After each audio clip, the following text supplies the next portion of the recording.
kasingkit. So ayan, tamang picture na nga kami dyan sa kamag-anak ni Baboy, sa tito niya and sa mga pinsan niya kasi pabalik na kami dyan ng Maynila. So ayan so ito nga, nasa biyahe na kami ni Baboy, nakasakay na kami ng bus and papuntang Maynila na kami kasi tapos na yung leave namin. Ang paalam lang kasi namin ni Baboy is 4 days pero nagdagdag kami ng isang araw and buti na lang is pumayag yung boss namin na magdagdag kami ng isang araw kaya naging 5 araw yung bakasyon namin. So yan, nasa biyahe na kami dyan and tamang video ako dyan kasi sabi ni Baboy mag video daw ako para may maidagdag ako sa i-upload ko. And then yan, tamang video ako sa sarili ko. Hindi ko alam kung bakit ko binibidyoan yung sarili ko dyan. Tamang paikyot lang ako dyan mga kasingkit. And si Baboy pala dyan mga kasingkit is tulog na. Si Baboy kasi talaga pag sa biyahe natutulog yan. Pero ako minsan, pag inaanto ako, naiidlip ako. Pero hindi yung tulog na as in tulog talaga mga kasingkit. Nasa Pampanga na pala tayo dyan mga kasingkit. And ayan, nagising si Baboy dyan nung bandang nandyan na tayo sa Pampanga. And sinabi niya nga sa akin na meron daw dyan bundok na maganda. And yan, binidyohan ko nga siya mga kasingkit. Hindi ko lang sure kung ito ba is yung bundok Arayat sa Pampanga. Pa-comment below lang ako mga kasingkit. Pa-comment lang ako kung tama ako na ito po ba yung bundok Arayat.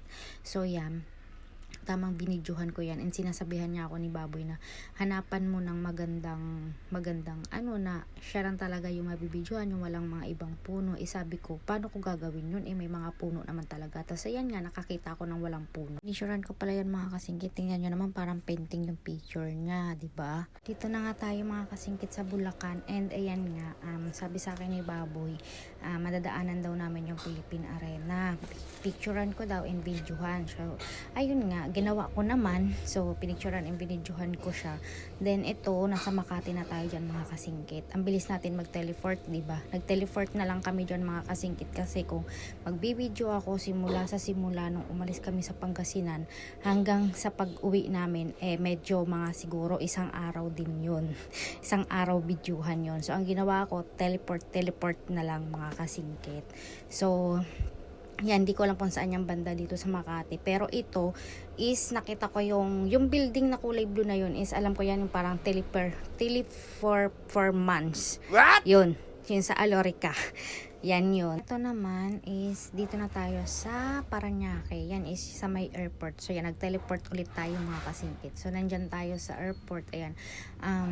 Nakita ko nga yung mga aeroplano dyan. Yung kulay red ay yung Air Asia. Then yung isa is Cebu Pacific. So sabi ko kay Baboy, sana sa susunod dyan naman yung masakyan ko, hindi lang yung bus. Kaso paano ko makakasakay dyan mga kasingkit? Wala man tayo passport, kaya wala man tayo birth certificate. Oy, ayan, nadaanan nga natin ang Ninoy Aquino Airport Terminal 3. Ayan, Terminal 3 yan mga kasingkit. Hindi lang nakita yung pangalan niya na naka-indicate doon sa yun kasi medyo malayo na mga kasingkit. Hindi na siya abot ng ating camera kahit naka-pun-ay pa tayo, diba? So yun. Ayan, nakarating na nga tayo sa terminal sa Pasay. So, pababa na tayo dyan ng bus. Pero medyo nag-antay tayo dyan ng matagal sa loob kasi ang tagal kami pinababa. Mga nakatayo na kami lahat dyan. Di pa kami pa dyan. Medyo haggard na ang face lock ni kasingkit nyo. So, yan. Si Baboy nasa likod. Ayan, no. Mga ano na kami dyan. Pababa na rin kami ng bus sa wakas. So, ayan. Tamang antay lang ako dyan kay Baboy kasi nag-CR siya. Tamang lakad na nga kami dyan mga kasingkit. And ayan o, si Baboy, bit-bit niya yung sibuyas na dala namin galing Pangasinan. And yan lang din yung gusto ko kay Baboy kasi hanggat kaya niyang bit-bitin, siya talaga magbibit-bit. Di niya talaga ako pinagbibit-bit kahit magaan. Kinukuha niya talaga sa akin yun. Hanggat kaya niya pang bit-bitin. So yan.